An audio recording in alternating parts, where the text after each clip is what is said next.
ስለፉ። ነብይ ዘማች ዳንኤል ከባሳ ነኝ። ይህንን ቪዲዮ ሼር ኮፒ ሊንክ አድርጉልኝ። ይህ ቪዲዮ ቀጥታ ወደ ተከበረው ወደ ጠቅላይ ሚኒስተር ቢሮ እንዲደርስልኝ እፈልጋለሁ። እንዲሁ ከሱ ጋር ያሉትም የምስራች ድምፅን የምናገረውን ሐሳብ እንዲረዱልኝ በጌታ ፍቅር አሳስባለሁ። በሚዲያ ላይ እየተናፈሰ ያለው በቅርብ ቀን እንግዲህ ሕግ ይወጣል፣ ፓርላማ ያጸድቃሉ የሚሉት ጭምጭምታዎች ብቻ ሳይሆን በሚዲያ ላይ እየተወራ ስለሚገኝበት ስለ ስብከት ነው። ጎዳና ላይ ስለሚደረገው ስብከት ነው። እንግዲህ ጎዳና ላይ የሚደረገው ስብከት የእግዚአብሔር ቃል ስናገር አንድ ስፍራ ነባል ማርቆስ 16 ከቁጥር 15 ላይ እንደዚህ ይላል። በኢየሱስ መነባለሁ። እንግዲህ አላቸው ወደ ዓለም ሁሉ ሂዱ፣ ወንጌል ለፍጥረታት ሁሉ ስበኩ። ያመነ የተጠመቀ ይድናል፣ ያላመነ ግን ይፈረድበታል ይላል። ለትውልዱ ፍርድ እንዳይጠብቃቸው የእግዚአብሔርን ወንጌል መመስከር ግድ ነው። በሰው ፊት ደግሞ የሚመሰክረኝን እኔ በመልአክና በአባቴ ፊት ቆሜ መሰክርለታለሁ ብለዋል ኢየሱስ።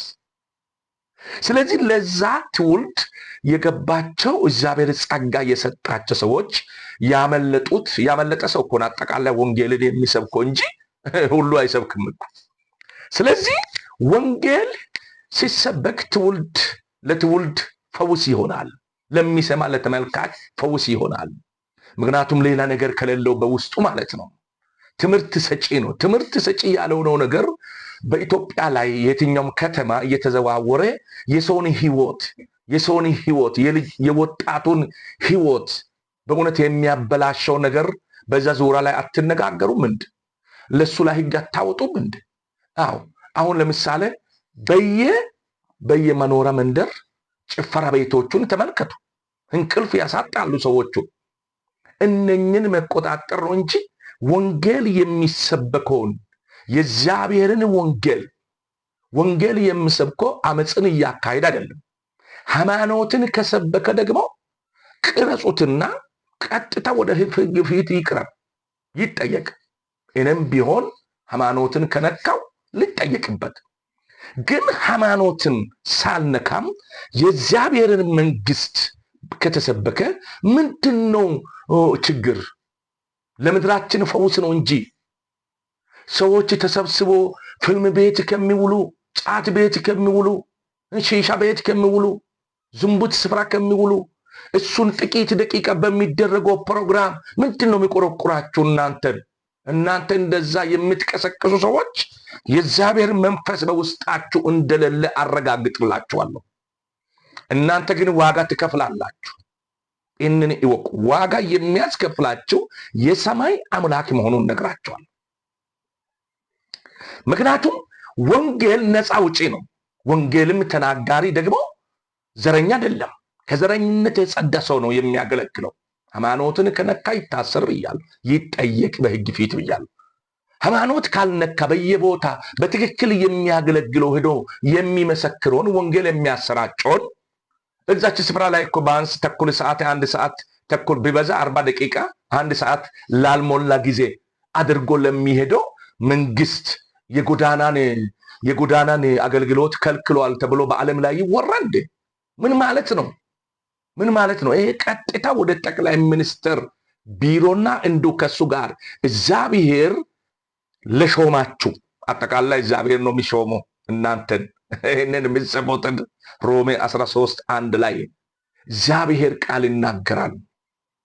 ስለዚህ ዛሬ ማለት የሚፈልገው እግዚአብሔር እየሾማችሁ ይህንን ወንጌል የምትቃወሙት አይደላችሁም። እናንተ በእውነት ይሄ መንግስት ወንጌልን በፍቅር የያዘ ነው። ነገር ግን ጎዳና ላይ ስነ ስርዓቱን ይዞ ይስበክ እንጂ ሃይማኖት ከነካ ይጠየቅ። በቃ ይሄ ነው። ስለዚህ ዛሬ ማለት የሚፈልገው ቀጥታ ወደ ጠቅላይ ሚኒስትራችን እንዲደርስልኝ የሚፈልገው ይሄ ነው። ይህ ሐሳብ የጠላት ወሬ ስለሆነ ይህንን አይቶ አመዛዝኖ ምንም አይነት ለሚሰብኩት በእውነት ብርታት የሚሆነው ነገር መግለጫ ማውጣት ነው እንጂ ይህንን ወንጌል ሄዳችሁ ስበኩ ያለው ጌታ ነው። ይህንን ለማስጣልና ለማስቆም ጥረት ከኋላ የምታደርጉ ሰዎች እረፉ። እጆቻችሁ ሰብስቡ። በወንጌል ላይ ያነሳችሁት እጆቻችሁ ሰብስቡ። ወንጌል ላይ እጁን የሚዘረጋ ሰው እድሜው አጭር እንደሆነ እነግርሃለሁ። አጭር ነው። ጠቅላይ ሚኒስትራችን እንግዲህ እግዚአብሔርን የሚያውቅ ነው። እሱም ብቻ ሳይሆን አጠቃላይ በእውነት በኢትዮጵያ ውስጥ ያሉ ጌታን የሚወዱም አይወዱም ሞልተዋል። ነገር ግን እናንተ ከዚህ ወንጌል ጎን ለምትሆኑ እግዚአብሔር ለችግር ቀናችሁም እሱ ጎን ይሆንላችኋል። ወንጌልን ደግፉ። ወንጌልን ደግፉ። ነገስታቶች ወንጌልን ደግፉ። ዓለም ታልፋለች፣ ተቃጥላ ትጠፋለች። አንድ ቀን ተደምስሳ ትጠፋለች። ለምንድን ነው ህዝብን በየቦታ ላይ ሰዎች ጭፈራ ቤቶችን በየመኖሪያ አካባቢ ከፍቶ የሰዎቹን እንቅልፍ እያሳጡ ለሚያድሩ? ለምንድን ነው እሱ አዋጅ ማታወጡ? ለነሱ ማትቆረቆሩ? ወንጌል ትውልድ ወደ ስህተት እንዳይሄድ የምተላለፈው ወንጌል እንዳይተላለፍ የምትቆረቆሩ?